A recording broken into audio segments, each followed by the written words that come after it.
ನಮಸ್ಕಾರ ವೀಕ್ಷಕರೇ. ಹೀನಾಯ ಸೋಲಿನ ಬಳಿಕ ಟಿಎಂಸಿ ಒಳಗೆ ಆಗ್ತಾ ಇರೋ ಭೂಕಂಪನ ಮುಂದುವರೆದಿದೆ.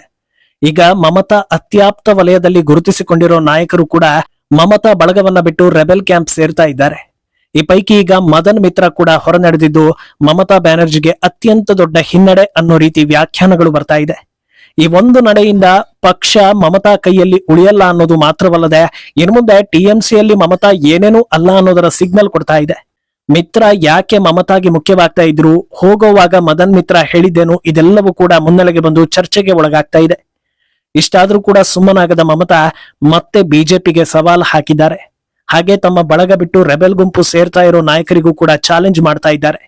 ಇದೆಲ್ಲವನ್ನ ಒನ್ ಬೈ ಒನ್ ವಿವರಿಸ್ತಾ ಹೋಗ್ತೀವಿ. ಈ ವಿಡಿಯೋವನ್ನ ತಪ್ಪದೆ ಕೊನೆ ತನಕ ನೋಡಿ. ಅದಕ್ಕೂ ಮುನ್ನ ಮೀಡಿಯಾ ಮಾನ್ಸ್ಟರ್ ಚಾನಲ್ ಅನ್ನ ತಪ್ಪದೆ ಸಬ್ಸ್ಕ್ರೈಬ್ ಮಾಡಿ. ಎಸ್, ಬಿದ್ದವನ ತಲೆ ಮೇಲೆ ಆಳಿಗೊಂದು ಕಲ್ಲು ಅನ್ನೋ ಗಾದೆ ಮಾತಿದೆ. ಈಗ ಮಮತಾ ಪರಿಸ್ಥಿತಿ ಹಾಗೆ ಆಗಿದೆಯಾ ಅಂತ ಅನ್ನಿಸ್ಬೋದು. ಆದ್ರೆ ಮಮತಾ ರಾಜಕೀಯದ ಬಗ್ಗೆ ತೀರಾ ತಿಳಿದುಕೊಂಡಿರುವವರು ಇದನ್ನ ಒಪ್ಪೋದಿಲ್ಲ. ಯಾಕಂದ್ರೆ ಬಹುತೇಕರು ಹೇಳೋದು ಈ ಪರಿಸ್ಥಿತಿಗೆ ಅವರು ಅರ್ಹರು ಅಂತ. ಯಾಕಂದ್ರೆ ಒಂದು ವೇಳೆ ರಾಷ್ಟ್ರಪತಿ ಆಡಳಿತ ಅಥವಾ ಇನ್ಯಾವುದಾದ್ರೂ ರೀತಿಯಲ್ಲಿ ಮಮತಾ ಅಧಿಕಾರವನ್ನ ಕಳ್ಕೊಂಡಿದ್ದಿದ್ರೆ ಇಷ್ಟೊತ್ತಿಗೆ ಅದನ್ನೇ ಬಲ ಮಾಡಿಕೊಂಡು ದೊಡ್ಡ ಹಂಗಾಮ ನಡೆಸೋ ಸಾಧ್ಯತೆ ಇತ್ತು. ಆದ್ರೆ ಮಮತಾ ಪರಿಸ್ಥಿತಿಗೆ ನೇರ ಕಾರಣವೇ ಜನಾದೇಶ. ಈ ತೀರ್ಪಿನ ಬೆನ್ನಲ್ಲೇ ಮಮತಾರಿಂದ ಎಲ್ಲರೂ ದೂರ ಆಗ್ತಾ ಇದ್ದಾರೆ. ಅಂದ್ರೆ ಇಷ್ಟು ದಿನ ಇಷ್ಟ ಇಲ್ಲದೆಯೇ ಮಮತಾ ಜೊತೆ ಇರಲೇಬೇಕಾದ ಪರಿಸ್ಥಿತಿ ಇತ್ತ ಅನ್ನೋ ಚರ್ಚೆ ನಡೀತಾನೆ ಇದೆ. ಆಪ್ತರು ಅಂತ ಗುರುತಿಸಿಕೊಂಡಿದ್ದವರಲ್ಲಿ ಹಲವರು ಈಗಾಗಲೇ ಟಾಟಾ ಬೈ ಬೈ ಹೇಳಿದ್ದಾರೆ.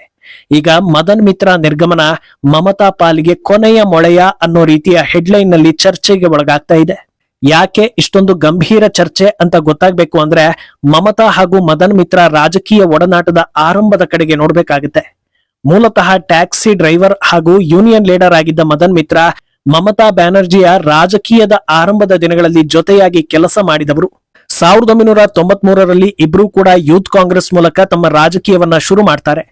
ಆ ಹೊತ್ತಲ್ಲಿ ಮಮತಾ ನೇತೃತ್ವದಲ್ಲಿ ನಡೆದ ಯೂತ್ ಕಾಂಗ್ರೆಸ್ ಪ್ರೊಟೆಸ್ಟ್ ವೇಳೆ ಪೊಲೀಸ್ ಫೈರಿಂಗ್ ನಡೆಯುತ್ತೆ. ಘಟನೆಯಲ್ಲಿ ಸುಮಾರು 13 ಕಾಂಗ್ರೆಸ್ ಕಾರ್ಯಕರ್ತರು ಮೃತಪಡ್ತಾರೆ. ಮಮತಾಗೂ ಕೂಡ ಸಾಕಷ್ಟು ಗಾಯಗಳಾಗಿ ಆಸ್ಪತ್ರೆಗೆ ದಾಖಲಾಗ್ತಾರೆ. ಈ ಹೊತ್ತಲ್ಲಿ ಅವರ ಜೊತೆ ಗಟ್ಟಿಯಾಗಿ ನಿಲ್ಲೋದು ಮದನ್ ಮಿತ್ರ. ಅಲ್ಲಿಂದ ಅವರ ರಾಜಕೀಯ ಒಡನಾಟ ಗಟ್ಟಿ ಆಗ್ತಾ ಹೋಗುತ್ತೆ. ಕೆಲವೇ ವರ್ಷಗಳಲ್ಲಿ ಮದನ್ ಮಿತ್ರ ಸ್ನೇಹ ಎಂತದ್ದು ಅನ್ನೋದು ಅರಿವಿಗೆ ಬರುತ್ತೆ. 1998ರಲ್ಲಿ ಮಮತಾ ಬ್ಯಾನರ್ಜಿ ಕಾಂಗ್ರೆಸ್ನಿಂದ ಹೊರಬರ್ತಾರೆ. ತಮ್ಮದೇ ಒಂದು ಪ್ರತ್ಯೇಕ ಪಕ್ಷ ತೃಣಮೂಲ ಕಾಂಗ್ರೆಸ್ ಅನ್ನ ಲಾಂಚ್ ಮಾಡ್ತಾರೆ. ಆ ಹೊತ್ತಲ್ಲಿ ಮಮತಾ ಆಪ್ತ ವಲಯದಲ್ಲಿ ಗುರುತಿಸಿಕೊಂಡಿದ್ದವರೆಲ್ಲ ಅವರ ಹಿಂದೆ ಓಡೋಡಿ ಬರೋದಿಲ್ಲ. ಬಹುತೇಕರು ಕಾದು ನೋಡುವ ತಂತ್ರವನ್ನ ಅನುಸರಿಸ್ತಾರೆ. ಇನ್ನೊಂದು ದಿಕ್ಕಲ್ಲಿ ಎಡಪಕ್ಷಗಳು ಬೂಮ್ನಲ್ಲಿರುತ್ತೆ. ಆದ್ರೆ ಮದನ್ ಮಿತ್ರ ಮಾತ್ರ ಇನ್ನೊಂದು ಯೋಚನೆಯೇ ಇಲ್ವೇ ಇಲ್ಲ ಅನ್ನೋ ಹಾಗೆ ತೃಣಮೂಲ ಕಾಂಗ್ರೆಸ್ ಅನ್ನ ಸೇರಿಕೊಳ್ಳುವ ಮೂಲಕ ಮಮತಾ ಬೆನ್ನಿಗೆ ಗಟ್ಟಿಯಾಗಿ ನಿಂತುಕೊಳ್ತಾರೆ. ರಾಜಕೀಯಕ್ಕೆ ಬರೋ ಮುನ್ನ ಹಲವು ಯೂನಿಯನ್ಗಳಲ್ಲಿ ಮದನ್ ಮಿತ್ರ ನಾಯಕತ್ವದ ಅನುಭವ ಹೊಂದಿದ್ರಿಂದ ತೃಣಮೂಲ ಕಾಂಗ್ರೆಸ್ ಅನ್ನ ಬೆಳೆಸುವಲ್ಲಿ ಮದನ್ ಮಿತ್ರ ಪಾತ್ರ ದೊಡ್ಡದಾಗುತ್ತೆ. ನೋಡ್ತಾ ಇದ್ದ ಹಾಗೆ ತೃಣಮೂಲ ಕಾಂಗ್ರೆಸ್ ಪಸರಿಸ್ತಾ ಹೋಗುತ್ತೆ. ಮದನ್ ಮಿತ್ರ ಕೂಡ ಪ್ರಭಾವಿ ನಾಯಕರಾಗ್ತಾ ಹೋಗ್ತಾರೆ. ಮಮತಾ ಬ್ಯಾನರ್ಜಿಯ ಅತ್ಯಂತ ನಂಬಿಕಸ್ಥ ಹಾಗೂ ಆಪ್ತ ನಾಯಕರ ಪೈಕಿ ಮದನ್ ಮಿತ್ರಾಗೆ ಕಾಯಂ ಸ್ಥಾನ ಕೂಡ ಸಿಗುತ್ತೆ. ಕಾರ್ಯಕರ್ತರನ್ನ ಒಗ್ಗೂಡಿಸೋದಾಗ್ಲಿ ಅಥವಾ ಎಲೆಕ್ಷನ್ ಟೈಮ್ನಲ್ಲಿ ಪ್ರಚಾರ ರಣತಂತ್ರಗಳೇ ಆಗ್ಲಿ, ಮಮತಾ ಇರ್ಲಿ ಅಥವಾ ಇಲ್ಲದೆ ಇರ್ಲಿ, ಟಿಎಂಸಿ ಅಂದಾಕ್ಷಣ ಅಲ್ಲಿ ಮದನ್ ಮಿತ್ರ ಇರ್ಲೇಬೇಕು ಅನ್ನೋ ರೀತಿ ವಾತಾವರಣ ನಿರ್ಮಾಣ ಆಗುತ್ತೆ. ದಿನ ಕಳೆದಂತೆ ಪಕ್ಷದ ಪಾರ್ಟಿ ಫಂಡ್ ಹಾಗೂ ನಿರ್ವಹಣೆ ಜವಾಬ್ದಾರಿಗಳು ಕೂಡ ಮದನ್ ಮಿತ್ರಾಗೆ ನೀಡುವಷ್ಟು ನಂಬಿಕೆಯನ್ನು ಅವರು ಗಿಟ್ಟಿಸಿಕೊಳ್ತಾರೆ. ಪಕ್ಷ ಆರಂಭವಾದ 2 ವರ್ಷ ಅಂದ್ರೆ 2000ನೇ ಇಸ್ವಿಯಲ್ಲಿ ಮದನ್ ಮಿತ್ರ ಟಿಎಂಸಿಯ ದೊಡ್ಡ ನಾಯಕ ಆಗಿರ್ತಾರೆ. ಟಿಎಂಸಿ ಯೂತ್ ವಿಂಗ್ ಅಧ್ಯಕ್ಷತೆಯನ್ನ ವಹಿಸಿಕೊಳ್ತಾರೆ. ಹೀಗೆ ಹಂತ ಹಂತವಾಗಿ ಟಿಎಂಸಿ ಬೆಳವಣಿಗೆಯಲ್ಲಿ ಈಗಿನ ಸಿಎಂ ಬಂಗಾಳದಲ್ಲಿ ಬಿಜೆಪಿಯನ್ನ ಅಧಿಕಾರಕ್ಕೆ ತಂದ ಸುವೇಂದು ಅಧಿಕಾರಿ ಪಾತ್ರ ಕೂಡ ಇರುತ್ತೆ. ಅವರು ರೆಬೆಲ್ ಆಗಿದ್ದು ಹೊರನಡೆದಿದ್ದು ಅದು ಇನ್ನೊಂದು ದೊಡ್ಡ ಕತೆ. ಹೀಗೆ ಎಲ್ಲರ ಹೋರಾಟದಿಂದ 34 ವರ್ಷಗಳ ಎಡ ಸರ್ಕಾರದ ಅಧಿಪತ್ಯಕ್ಕೆ 2011ರಲ್ಲಿ ಟಿಎಂಸಿ ಅಂತ್ಯ ಹಾಡುತ್ತೆ. ಹೊಸ ಸರ್ಕಾರದಲ್ಲಿ ಮದನ್ ಮಿತ್ರಾಗೆ ಸ್ಪೋರ್ಟ್ಸ್ ಹಾಗೂ ಟ್ರಾನ್ಸ್ಪೋರ್ಟ್ ಮಿನಿಸ್ಟ್ರಿಯನ್ನ ಕೊಡಲಾಗುತ್ತೆ. ತಮ್ಮ ಅಧಿಕಾರಾವಧಿಯಲ್ಲಿ ಸಾರ್ವಜನಿಕವಾಗಿ ತಾವು ಮಮತಾಗೆ ಯಾವ ಮಟ್ಟದಲ್ಲಿ ಲಾಯಲ್ ಆಗಿದ್ದಾರೆ ಅನ್ನೋದನ್ನ ಅವರು ತೋರಿಸಿಕೊಂಡೇ ಬರ್ತಾರೆ. 2021ರ ಎಲೆಕ್ಷನ್ಗೂ ಮುನ್ನ ಒಂದು ಕಡೆ ಸುವೇಂದು ಟಿಎಂಸಿ ಬಿಟ್ಟು ಬಿಜೆಪಿಯನ್ನ ಸೇರಿರ್ತಾರೆ. ಎಲೆಕ್ಷನ್ ಹತ್ತಿರ ಆಗ್ತಾ ಇದ್ದಂತೆ ಸಾಕಷ್ಟು ಟಿಎಂಸಿ ನಾಯಕರು ಬಿಜೆಪಿ ಸೇರೋ ಮೂಲಕ ಮಮತಾ ಬಳಗಕ್ಕೆ ಶಾಕ್ ಕೊಟ್ಟಿರ್ತಾರೆ. ಆ ಹೊತ್ತಲ್ಲಿ ಬಿಜೆಪಿ ಟಿಎಂಸಿ ಪ್ರಮುಖರಿಗೆ ಗಾಳ ಹಾಕ್ತಾ ಇದೆ ಅನ್ನೋ ವಾತಾವರಣ ಇದ್ದಿದ್ರಿಂದ ಮದನ್ ಮಿತ್ರ ನಡೆ ಬಗ್ಗೆಯೂ ಕುತೂಹಲ ಇರುತ್ತೆ. ಆದ್ರೆ ಆಗ್ಲೂ ಕೂಡ ಪಕ್ಷ ನಿಷ್ಠೆ ಹಾಗೂ ಮಮತಾ ವಿಶ್ವಾಸವನ್ನ ಕಾಪಾಡಿಕೊಳ್ಳೋ ಮದನ್ ಮಿತ್ರ ಯಾವುದೇ ಕಾರಣಕ್ಕೂ ನಾನು ದೀದಿಯನ್ನ ಬಿಟ್ಟು ಹೋಗೋದಿಲ್ಲ ಅಂತ ಹೇಳಿಕೆ ಕೊಟ್ಟು ಅದೇ ರೀತಿ ನಡೆದುಕೊಂಡಿರ್ತಾರೆ. ಆದ್ರೆ ಈಗ ಅವರೂ ಕೂಡ ಮಮತಾ ಕ್ಯಾಂಪ್ ಅನ್ನ ಬಿಡುವಂತಾಗಿದೆ. ಅಂದಹಾಗೆ ಮದನ್ ಮಿತ್ರ ಮಮತಾಗೆ ಪ್ರಮುಖ ಅನ್ನೋದಕ್ಕೆ ಇದಿಷ್ಟೇ ಕಾರಣಗಳಲ್ಲ.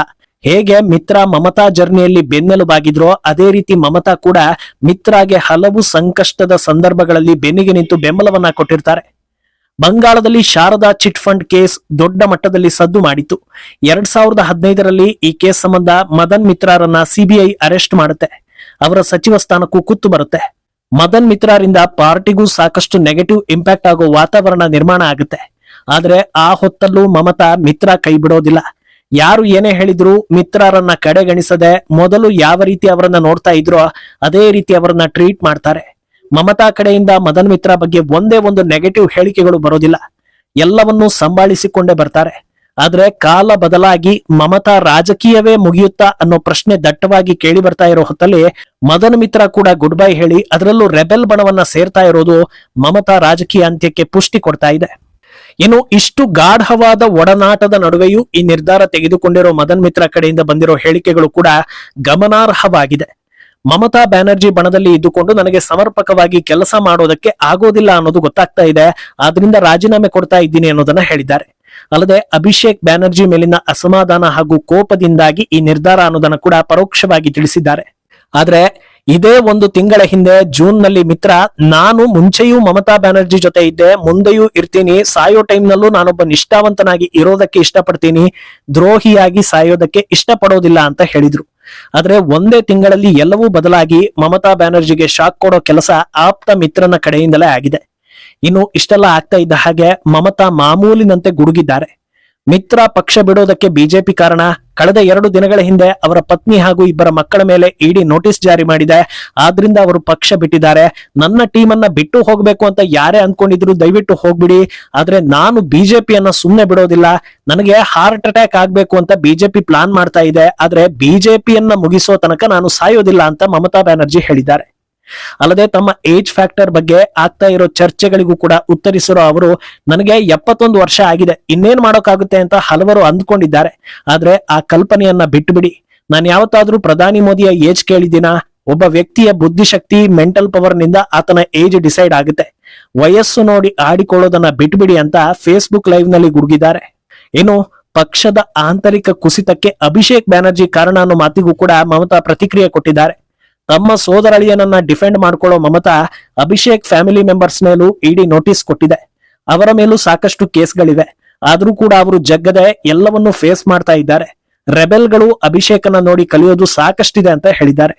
ಅಲ್ಲಿಗೆ ಮಮತಾ ತಮ್ಮ ಅಳಿಯನನ್ನ ಬಿಟ್ಟು ಕೊಡೋದಿಲ್ಲ, ಅಳಿಯೇ ಇದ್ರೆ ಉಳಿದವರು ಯಾರು ಅವರ ಜೊತೆ ಉಳಿಯೋದಿಲ್ಲ ಅನ್ನೋದು ಕ್ಲಿಯರ್ ಆಗ್ತಾ ಇದೆ. ಅಂತಿಮವಾಗಿ ಎಲ್ಲರಲ್ಲೂ ಇರೋ ಪ್ರಶ್ನೆ, ಮಮತಾ ರಾಜಕೀಯದ ಕತೆ ಮುಂದೇನು ಅಂತ.